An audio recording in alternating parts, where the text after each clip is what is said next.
So there's two types of motivation that we broadly talk about, extrinsic and intrinsic. And so extrinsic motivation is what we are, pretty used to in the society because we're a capitalistic society. Show me the money. Show me the money, baby. Show me the money. But it can also be praise, status. Yeah. It doesn't have to be financial, yeah. But our system is definitely set up to grades. Be more extrinsic motivation. Yep. But there's also this other thing called intrinsic motivation, and that's gained traction recently, or not recently, but has 15, 20 years ago. Yeah, less. And intrinsic is like you're doing it for really no other reason than like it's right to you. It feels good to you. Like most kids, the first 5 hours of playing a musical instrument. I didn't last 5 hours. But for most kids, it's exercise. They go outside and they're not doing it because they want to look good or doing it because somebody's going to give them a reward for it. They're out there running around, climbing trees. Right. There's no mirrors in the playground. Right. I was always doing handstands, cartwheels, and so you constantly had the intrinsic motivation for that. Yeah, loved it. And why didn't you stick with playing an instrument for more than an hour or two? Well, no, I'll tell you what happened to me. I can't remember if it's Billy or Jimmy Harveless. They were twins. Hello, fellas.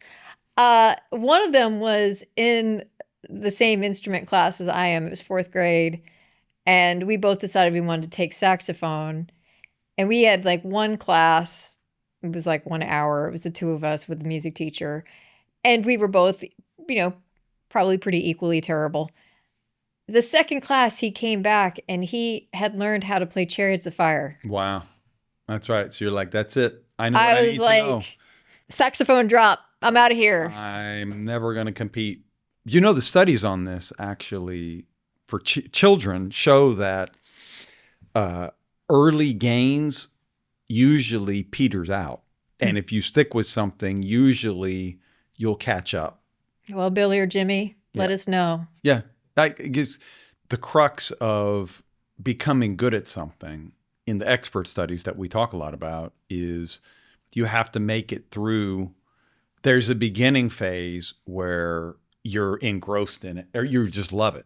It's wonderful. And then there's a phase where you start to realize how hard it's going to be and you're not yet good. You're still making terrible noises. And in your case, what happened is you had a very unusual comparison. For some reason, basically, it sounds like you had two beginners, and then you put your saxophone up after school. I did practice. Yeah, and he went home and he got a 10-hour jump on you, right? And came back, and within a matter of just a few days, was infinitely better on you because you'd logged a total of 1 hour, and he'd logged 12. He might have even done more than that. Yeah. I mean, I think there was a weekend in between, and I think he spent a lot of time doing it. But in any case, I was like, I'm never going to catch up. We're done here. Yeah, which basically a lot of times parents feel like my kid is falling behind because there's this quote unquote prodigy who's a lot better. But at the early ages, you can catch up to a lot of that. It's very early ages. You can't catch if it's something that's age gated, like being a ballet dancer or a violinist in an orchestra or any kind of sports in the world except for pickleball. Talking to you, Todd. Talking to all you pickleball nerds out there. In every other sport in the world, you actually age out of them very young. And so if you're a couple years behind, you are never going to catch up.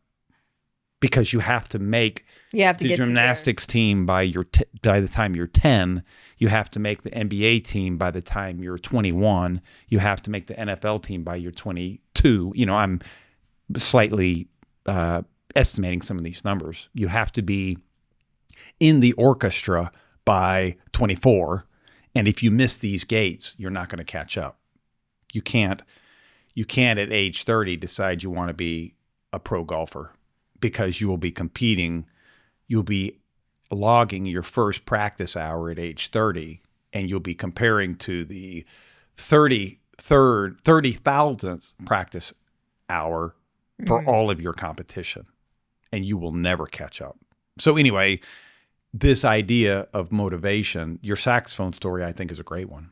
Thank you. Because we lose a lot of people in that interim period that we've talked about before of I've lost my initial love of it, but I haven't yet gained any real proficiency. And I have to grit my way through that. There has to be something pulling me through that period to actually get good in it. I think that there's something to Josh Keller. He's the one who turned me on to this. The idea of, He's a management professor. right, this co-opetition, I think Is that is the real? term. Who came up with that? I'm not sure if he did or if Oh he found my it and God. took it, but That there's is a lot the of truth classic to it. academic word. Co-opetition. Oh. So it's cooperation and competition together. And it's this idea that not all competition is adversarial. And in fact, when there's a level of cooperation that's embedded in it, it's actually helpful. And the problem is so like when in our conversations, he'd talked about like the Olympic sports teams for like the US, right? Like you can be on the team and technically you're still competing against each other, but you're also cooperating with each other and making each other better. So that way, when you get to the Olympics, you're in your best possible form. And in some regards, I think that's also the case with, I think it was Billy and myself, is that, yeah, the saxophone incident is that like he got so far ahead of me that there was no competition and there was no, like, I was bringing him down and like, there was no, like, you want to be somewhat closely matched, right? Where you're pushing each other to get better. Optimal similarity. Yeah. Like might be a little bit better on like a dimension, but you're also better at something else. And you're kind of continually pushing each other forward to improve. And you are also pushing harder because you know there's somebody sort of like at your heels. Right.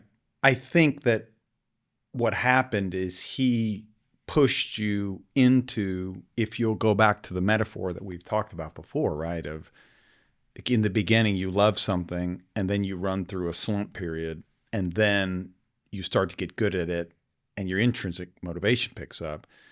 He pushed you too fast into the slump period. You never had enough of an early honeymoon runway to have a chance of at least thinking you could get to the part of being good. I mean, I did something similar during COVID is for the first 6 weeks when we were at home. It's about 6 weeks. And a lot of our gigs went to virtual. I decided this was the perfect time because people have always said, hey, you should be a comedian. You should do comedy. And we do some comedy and some of the work that we do impromptu. Yeah, you're accidentally funny. So I'm like, all right, well, let me take lessons. And so I found a guy to give me lessons, but he wasn't really a coach. He was a comedian. Mm. And there's some schools of thought that say that what you want either somebody who's done what you can do, done what you aspire to do, and so he fit that bill, or has trained people to a level you want to get at. So in other words, your coach, you can't try to make the NFL with a coach who's only placed people in college. Your coach actually has to have placed people in the NFL. And you can't necessarily get an NFL person to train you if they don't know how to translate what they did. Right. So I picked a stand-up comedian to help me learn stand-up comedy. And he was trying, he didn't have any work either.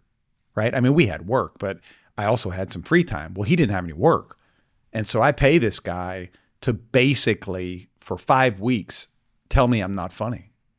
And then I was done. Like I literally quit, even though I know all of this science about how you have to stick with it. And in the beginning, for the first couple lessons, it was fun. He was saying, that's not comedy, that's not funny, that's not blah, blah, blah.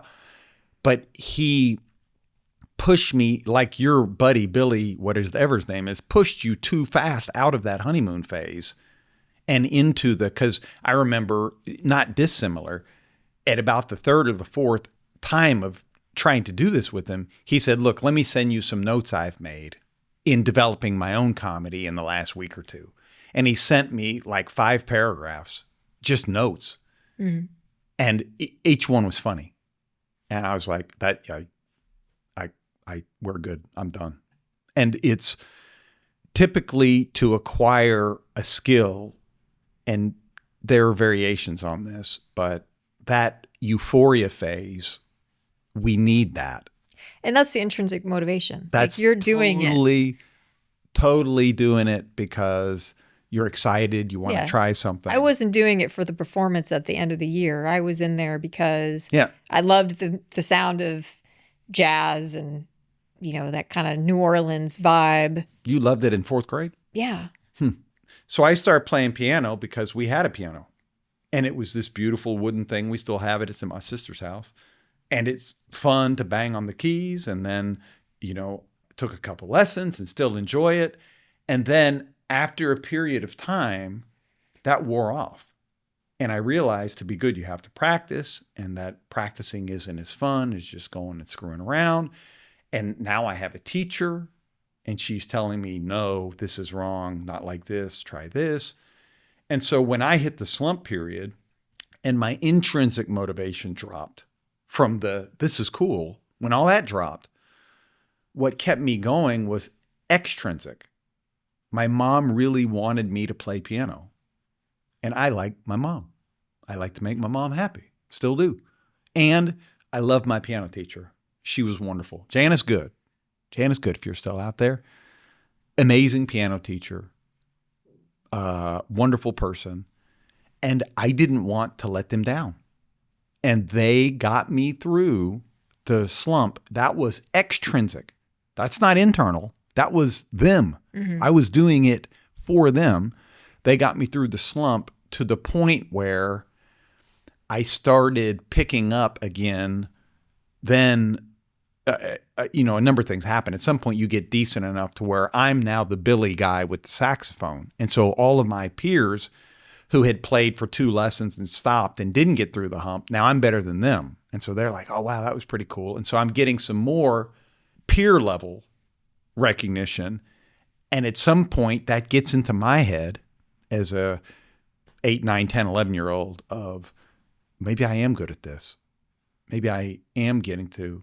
And that then unlocks the much more durable type of, it's a bad way of saying it.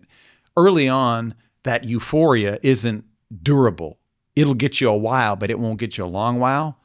That intrinsic early motivation, but the intrinsic later motivation of actually developing competence, that lasts.